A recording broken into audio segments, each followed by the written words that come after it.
Hi and welcome back. Who wants to know the beauty secrets of my skincare routine? I know a lot of you do because so many of you have asked me for it. And I think my routine is fairly simple, but I appear to have rather a lot of products. But what they are is different iterations of the same sort of product. So let's dive straight in. Like most people, I think that the secret to good skincare is to start with a great cleansing routine. And what I use is I use a gel cleanser in the morning. It could be something like that. That is the CERAVE Hydrating Gel Cleanser.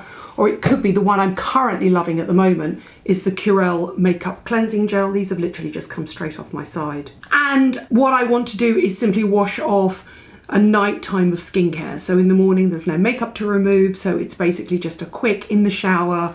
They work brilliantly. Leave the skin hydrated, clean, fresh. In fact, to be honest, I don't often use a cloth in the morning because I don't need it because I'm not actually really using makeup. So I'm literally sort of just like almost using them like a shower gel for the face.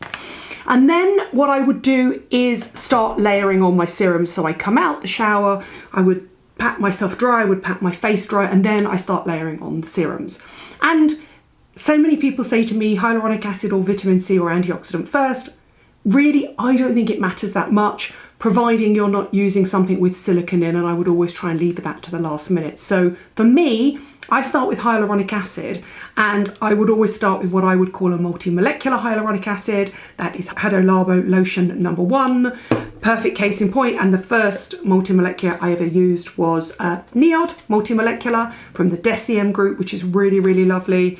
I also really like SKINCEUTICALS HA Intensifier. I've been using serums a very, very, very long time. I remember starting with Advanced Night Repair, and then another one I've recently fallen in love with is Lancôme Genifique. They are all loaded with hyaluronic acid and skin soothing ingredients. This one actually has low level vitamin C and glycerin, and now has pre and probiotics.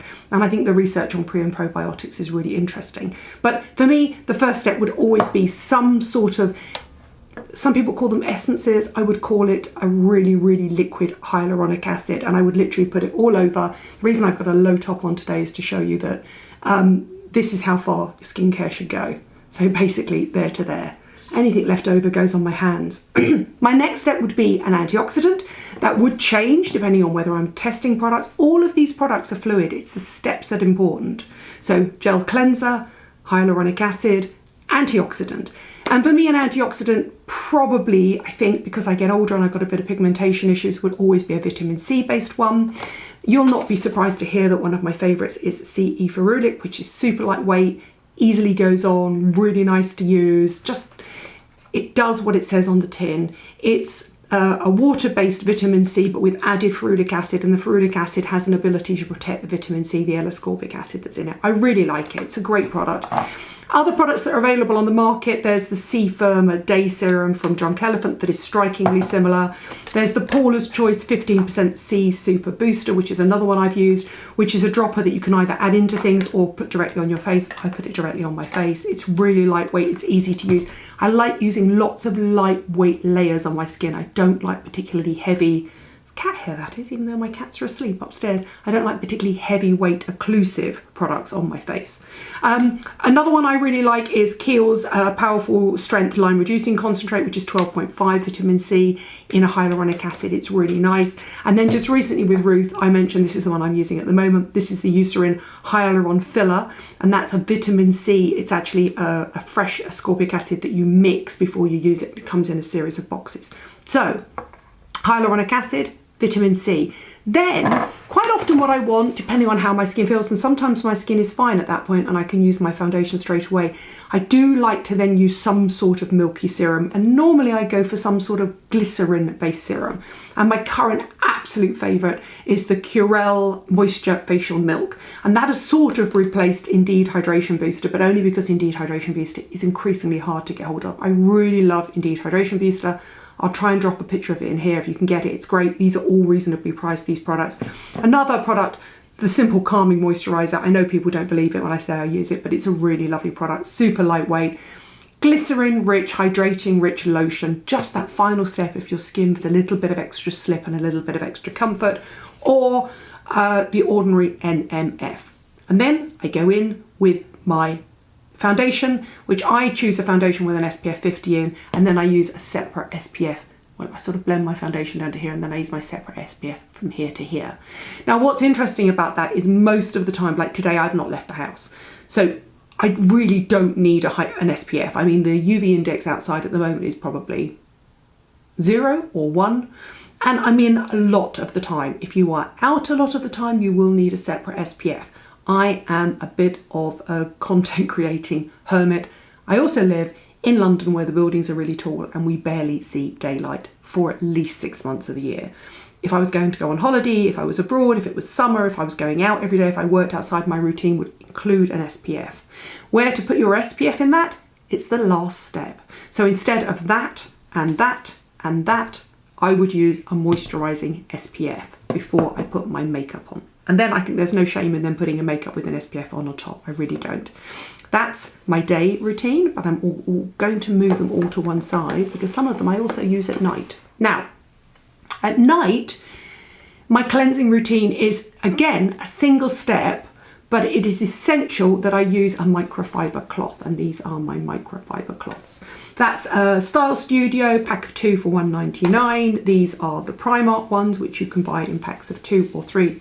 There's the bamboo one if you're a little bit more eco-conscious. It's slightly rougher, that one. And I team that with a cream cleanser. And now a cream cleanser is important because a cream cleanser will emulsify makeup better than a gel in my experience. Not that the gel cleansers wouldn't work, they would work, you just need a little bit more work, and I think we need to be gentle with our skins. So, 3 cream cleansers I'm currently using and absolutely loving. Boots Your Good Skin Nourishing Hot Cloth Cleanser. I'm literally just finished 2 cream cleansers, Superdrug Vitamin E Cleanser, which is amazing, and so reasonably priced, and the HADA LABO Cream Cleanser, which is also incredible. You're right, you did hear this on Ruth's channel. HADA LABO is coming to Superdrug. It's going to make buying it so much easier. That's the English language version, so watch out for that. Another one I also like is the Squalene Cleanser, which is from The Ordinary. And then obviously my friend in Ireland, Jennifer's got Skin Ingredients, and I really like that one. That's the Pre-Probiotic Cleanser. They're all beautiful.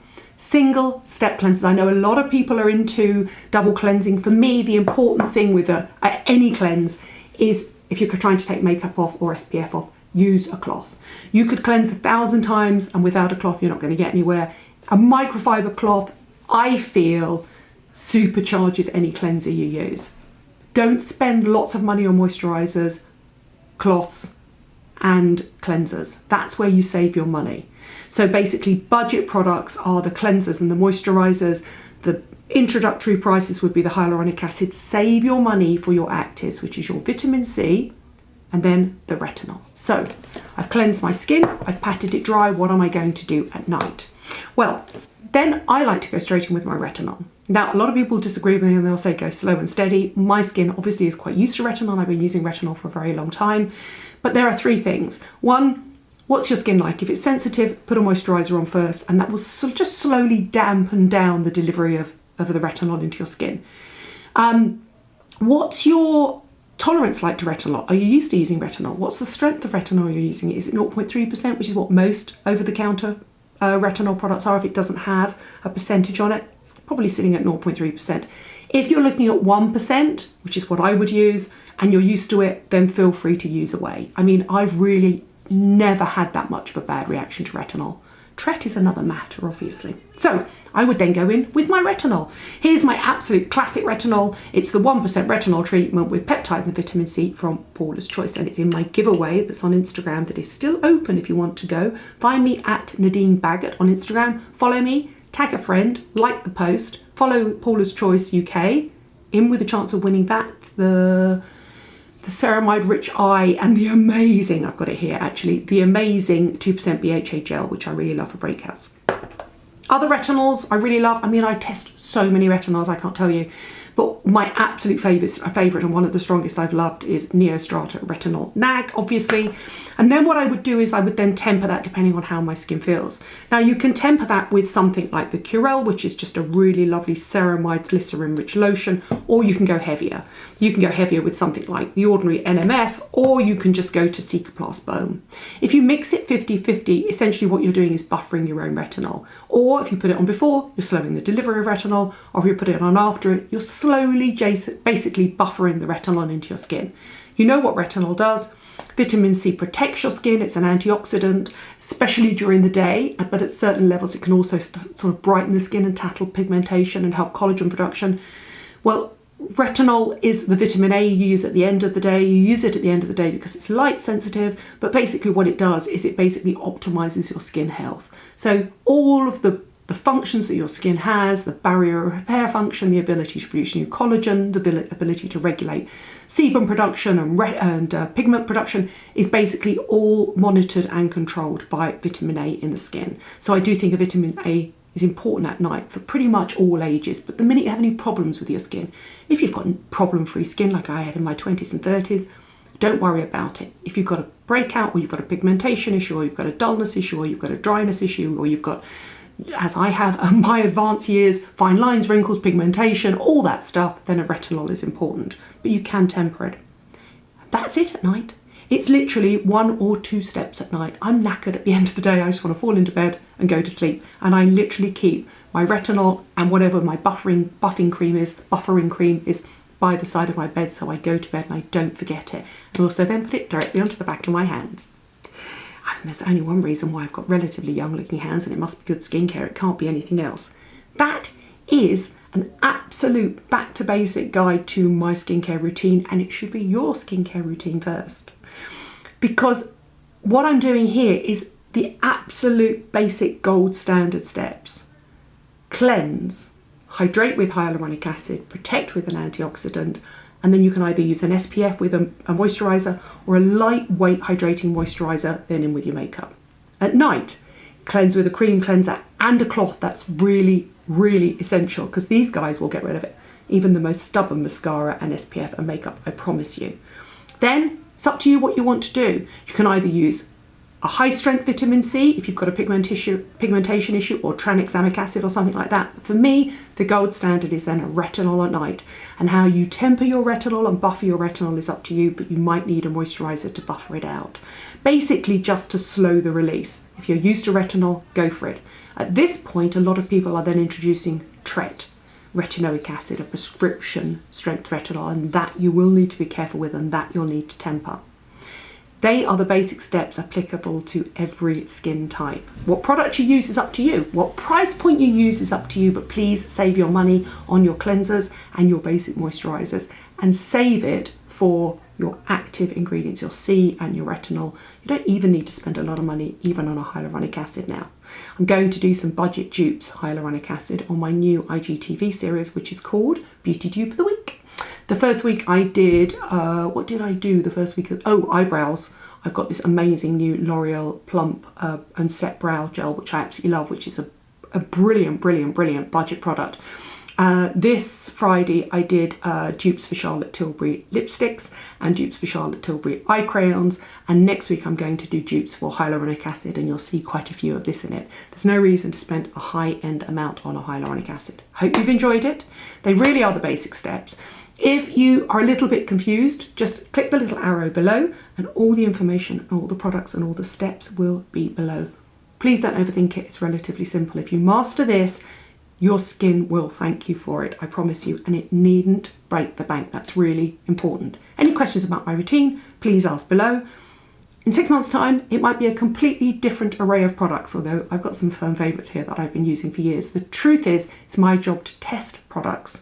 But once you find the products you like, your skin will never get used to them. Trust me, that's such a myth. Carry on using what suits your skin and what suits your budget. That's really important. Thank you for watching. Thank you for subscribing, and I'll see you soon. Bye.